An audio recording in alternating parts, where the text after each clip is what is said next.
Hassan, donc on va parler un petit peu d'abord de votre venue à Épinal. On va en dire un tout petit mot, même si ça date un peu maintenant.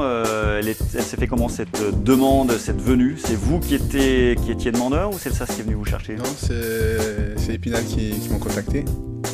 À Raon, c'était un petit peu flou. Ouais, flou, on va dire, parce qu'ils étaient en train de changer de président.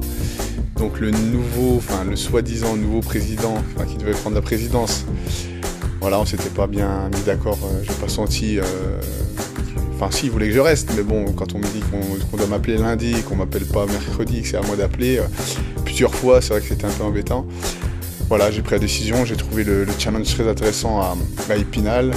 Voilà, il y avait aussi d'autres clubs qui m'avaient appelé, mais voilà, je suis pas loin de chez moi, je suis très bien et je suis très content d'avoir pris ce départ, on va dire. Ça a surpris pas mal de gens, hein, parce que c'est vrai que vous étiez revenu à Raon après être parti en Alsace et puis au Luxembourg. On s'est dit, bon, il va finir tranquillement à Raon. Bah, et puis, ça a surpris pas mal de gens. Et puis au sortir d'une très belle saison, hein, faut le rappeler, vous faites deuxième, vous finissez ex-aequo avec Strasbourg, dans les coalitions ubuesques. On fait le premier ex-aequo, je corrige. Oui, c'est sûr, moi le premier, franchement, je pensais pas que j'allais atterrir un jour à Épinal. Maintenant, ça s'est fait, je regrette pas et puis voilà, quoi. Tout arrive dans le football. Donc voilà, Épinal pour une durée, parce que c'est 3 ans, hein, c'est ça Signé, ouais, 2 ans et plus un temps de montée. Donc c'est aussi un signe de confiance. Et puis la volonté de vous confier des responsabilités pour épauler un petit peu une équipe qui était à reconstruire. Hein. C'était aussi l'inconnu, Épinal qui descend avec un groupe à reconstruire complètement. C'est vrai, vous avez tout dit, on repart de zéro, on va dire. Il faut oublier la saison dernière qui s'est pas très bien passée en championnat, même si on fait un bon parcours en Coupe de France. Et puis voilà, quoi. Puis essayer de monter. Alors c'est pas cette année, ce sera l'année prochaine, mais on espère bien monter cette année quand même. Ouais, on a cru comprendre que le temps était compté quand même et qu'il fallait profiter de cette possibilité dès cette saison. On vous a pas mal baladé au fil des années sur le front de l'attaque, sur les côtés, maintenant vraiment axial. C'est ce poste-là qui vous convient le mieux, Hassan? Oui, j'ai toujours joué axial. Après, ça m'est arrivé. Vous avez vu sur le côté à Raon aussi quand même, hein? Oui, mais c'était plus pour dépanner. Sinon, à la base, je suis avant-centre. Mais ça me déplaît pas de jouer sur un côté de temps en temps. Ça évite la routine. Donc je le disais, bon, vous êtes bien, hein, il vaut mieux être là que deuxième, c'est sûr. Mais. C'est sûr, mais on n'est pas à égalité de journée, donc il faut se méfier. Et puis même de Raon, je vous dis, je me méfie quand même. Hein. Je regarde tout le temps un petit coup dans le rétro, parce qu'ils peuvent revenir quand même. Ouais, donc il faut les surveiller, surtout là, après cette défaite. Vous étiez de cette formidable aventure la saison dernière côté raonais et de cette remontée fantastique au classement. Donc il sait de quoi il parle. Ouais, c'est sûr que la deuxième période, on avait beaucoup plus d'envie. Que ce soit nos défenseurs, dans le milieu, on a senti qu'ils étaient beaucoup plus pressants, ils avaient moins de temps de contrôler, de jouer, comparé à la première mi-temps.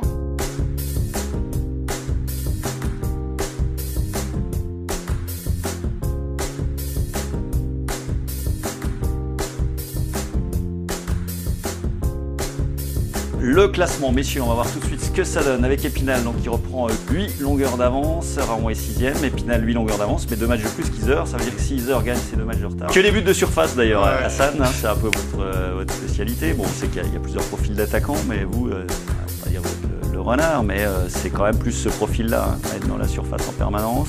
Les buts de la tête aussi, malgré un petit mètre 80, hein, c'est pas l'attaquant 83. Ouais. Sur les sites, c'est 80, 81, 83. Sur le poids, il se trompe. En moins. Donc on en est à 11 buts, Hassan. Vous êtes content de ce que vous faites depuis le début de saison, Épinal? Oui, c'est vrai qu'on est content. On est premier, meilleure attaque. C'est difficile de faire mieux en tant qu'attaquant. Après, c'est sûr qu'il y a du travail défensif à faire. Peut-être que je dois un petit peu progresser sur ce secteur-là. Mais c'est vrai qu'on est content pour l'instant, mais on est encore loin du but, on va dire. Ah, il n'y a qu'une place, il faut le rappeler, donc il ne faut pas se relâcher. On parlait du style des attaquants, entre Sassy et vous et bien d'autres. Je vous ai sorti 4 photos d'attaquants de Ligue 1, hein, puisqu'il faut un petit peu que ça marque les esprits. Et on va voir de quel style vous vous rapprochez le plus. Donc il y a du Ibrahimovic, du Falcao, Benzema et Cavani en bas à droite. Alors Cavani, si Sassy avait été là, je l'aurais plutôt comparé, c'est dans le style, hein, bien sûr, toute proportion gardée, c'est un peu ça, hein, gros travailleur, gros attaquant qui défend. Pas avoir d'effort, évidemment, c'est ça. Ouais. Et là, on va écouter Hassan sur le style qui... J'ai rien à voir avec ces 4 personnages, que je respecte beaucoup, si ce n'est peut-être les chaussures. Non, c'est vrai que je ne me reconnais pas dans ces 4 joueurs-là, rien à voir, je veux dire.